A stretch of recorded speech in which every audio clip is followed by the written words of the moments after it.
Dois aviões projetados na década de 1950 deveriam estar em museus. Mas, em pleno século XXI, eles continuam entre as máquinas mais importantes do arsenal estratégico de duas das maiores potências militares do planeta. De um lado, 8 motores a jato transformaram o B-52 Stratofortress em um símbolo do poder aéreo americano. Do outro, 4 motores turbohélice gigantescos fazem o Tu-95 Bear produzir um dos sons mais assustadores já criados pela engenharia aeronáutica. São aeronaves concebidas durante a Guerra Fria, quando Estados Unidos e União Soviética se preparavam para uma guerra nuclear que poderia destruir o mundo. 7 décadas depois, os dois continuam voando. Mas qual deles representa o verdadeiro bombardeiro estratégico definitivo? O B-52, com sua capacidade de receber novas armas e tecnologias praticamente infinitamente? Ou o Tu-95, uma máquina extremamente eficiente que combina alcance gigantesco com uma engenharia completamente diferente de qualquer outro bombardeiro? Para responder, precisamos voltar ao começo dessa história. O B-52 nasceu nos primeiros anos da Guerra Fria, quando os Estados Unidos precisavam de uma aeronave capaz de atravessar enormes distâncias, transportar armas nucleares e alcançar o território soviético. A solução foi um bombardeiro gigantesco, equipado originalmente com 8 motores a jato e capaz de voar em grandes altitudes por milhares de quilômetros. O Stratofortress entrou em serviço em 1955 e rapidamente se tornou um dos maiores símbolos da capacidade estratégica americana. Mas sua longevidade não aconteceu por acaso. O avião foi constantemente modernizado. Sensores antigos foram substituídos, computadores foram instalados, novos sistemas de comunicação surgiram e suas armas foram completamente transformadas. O resultado é impressionante. Um avião concebido para a Guerra Fria continua sendo relevante porque sua enorme estrutura permite receber tecnologias que simplesmente não existiam quando ele foi criado. Do outro lado do mundo, a União Soviética desenvolvia uma solução muito diferente. Tu-95 surgiu praticamente na mesma época e tinha uma missão semelhante: transportar armas nucleares por distâncias enormes. Só que os soviéticos escolheram uma abordagem que parecia estranha diante da ascensão dos aviões a jato. Em vez de utilizar turbinas a jato, o Tu-95 recebeu 4 enormes motores Kuznetsov NK-12, cada um conectado a 2 hélices contrarrotativas. Essas hélices são tão grandes e poderosas que o som produzido pelo avião se tornou uma de suas características mais famosas. Mas existe uma razão para essa escolha. O NK-12 foi desenvolvido para oferecer enorme eficiência em velocidades de cruzeiro elevadas, permitindo ao Bear percorrer distâncias gigantescas sem consumir tanto combustível quanto um bombardeiro a jato de tamanho semelhante. O resultado é uma aeronave extremamente eficiente para patrulhas estratégicas de longa duração. Quando comparamos velocidade, entretanto, o B-52 leva vantagem. O B-52H consegue alcançar aproximadamente 1000 km por hora, enquanto o Tu-95 normalmente opera em velocidades inferiores, na faixa dos 800 a 900 km por hora.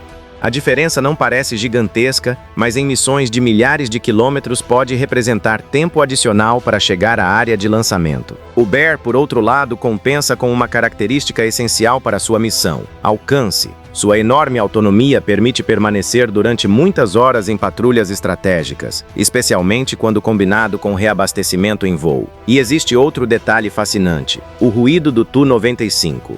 As hélices contrarrotativas fazem com que as pontas das pás trabalhem em velocidades extremamente elevadas, produzindo um som grave e característico que pode ser detectado a grandes distâncias. Para uma aeronave de combate, isso parece uma desvantagem enorme, mas o Tu-95 não foi criado para se aproximar silenciosamente do alvo. Sua função moderna é lançar armas de longo alcance muito antes de entrar em uma área altamente defendida. E é justamente aqui que os dois bombardeiros se transformaram completamente. O B-52 moderno já não precisa penetrar profundamente no espaço aéreo inimigo como seus antecessores faziam. Sua principal vantagem está em carregar armas capazes de atingir alvos a centenas ou milhares de quilômetros de distância. Entre essas armas estão bombas guiadas e mísseis de cruzeiro como o AGM-158 JASSM e sua versão de maior alcance, o JASSM Air. O avião também está sendo preparado para receber novas gerações de armas e sistemas, incluindo tecnologias hipersônicas planejadas para aumentar ainda mais sua capacidade de ataque à distância. Isso transforma o Stratofortress em uma enorme plataforma de lançamento. O avião não precisa necessariamente chegar perto do inimigo. Ele pode permanecer distante, lançar suas armas e utilizar sensores e redes de comunicação para atualizar sua missão. O Tu-95 moderno segue uma filosofia semelhante. As versões mais recentes, especialmente o Tu-95MS e suas modernizações, foram adaptadas para transportar mísseis de cruzeiro de longo alcance. Entre os mais importantes estão os QI-101 convencionais e os QI-102, associados à capacidade nuclear. Esses mísseis permitem que o Bear realize ataques estratégicos sem precisar penetrar profundamente nas defesas aéreas. Em outras palavras, tanto o B-52 quanto o Tu-95 deixaram de ser simplesmente bombardeiros e se transformaram em plataformas de lançamento aéreo de longo alcance. A diferença está na forma como cada país desenvolveu essa capacidade. O B-52 possui uma arquitetura extremamente adaptável. Sua grande fuselagem e enorme capacidade de carga permitem transportar uma variedade gigantesca de armamentos. O avião pode combinar diferentes tipos de bombas e mísseis dependendo da missão. Já o Tu-95 foi otimizado principalmente para transportar grandes mísseis de cruzeiro, utilizando o enorme alcance da aeronave para criar uma plataforma estratégica eficiente. Quando entramos na aviônica, a diferença entre o avião original e suas versões modernas fica ainda mais absurda. O B-52 nasceu em uma época em que computadores ocupavam salas inteiras e navegação dependia de instrumentos muito diferentes dos atuais. Hoje, seus sistemas foram profundamente modernizados. Computadores digitais, novos sistemas de comunicação, sensores, navegação e guerra eletrônica permitem que o avião opere dentro de uma rede moderna de combate. A próxima grande etapa será a transformação do B-52H no padrão B-52J, que inclui novos motores e uma modernização ampla de sistemas. A substituição dos antigos motores TF-33 por motores turbofan mais modernos deverá aumentar a eficiência, reduzir a necessidade de manutenção e prolongar ainda mais a vida operacional da aeronave. É como pegar um avião dos anos 50 e transformar sua tecnologia interna em algo completamente diferente. O Tu-95 também recebeu modernizações importantes. Seus sistemas de navegação, comunicação, computadores, sensores e capacidade de emprego de armas foram atualizados. O objetivo é permitir que uma plataforma criada durante a Guerra Fria continue integrada aos sistemas militares modernos. Essa capacidade de modernização é justamente um dos maiores segredos da longevidade dos dois projetos. A estrutura básica pode ser antiga, mas os sistemas responsáveis por transformar o avião em uma arma podem ser substituídos ao longo das décadas. E quando analisamos o papel estratégico, percebemos que os dois possuem funções parecidas, mas doutrinas diferentes. O B-52 se tornou um dos principais símbolos da dissuasão nuclear americana. Na Guerra Fria, sua existência servia como demonstração permanente de que os Estados Unidos poderiam lançar ataques estratégicos contra enormes distâncias. Com o tempo, porém, ele também passou a desempenhar missões convencionais. Em conflitos no Oriente Médio e em outras operações, o Stratofortress demonstrou que uma aeronave originalmente criada para transportar bombas nucleares poderia permanecer útil em guerras convencionais, lançando munições guiadas e permanecendo no ar durante longos períodos. O Tu-95 também possui enorme importância estratégica para a Rússia.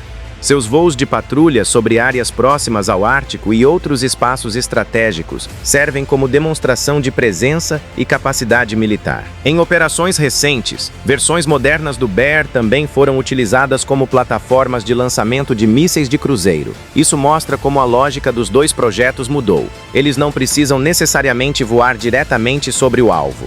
O bombardeiro funciona cada vez mais como uma plataforma que transporta armas inteligentes até a distância necessária para lançá-las. E então chegamos à pergunta principal: qual deles é superior? Se considerarmos velocidade, capacidade de carga, variedade de armamentos, integração digital e potencial de modernização, o B-52 possui uma vantagem muito forte.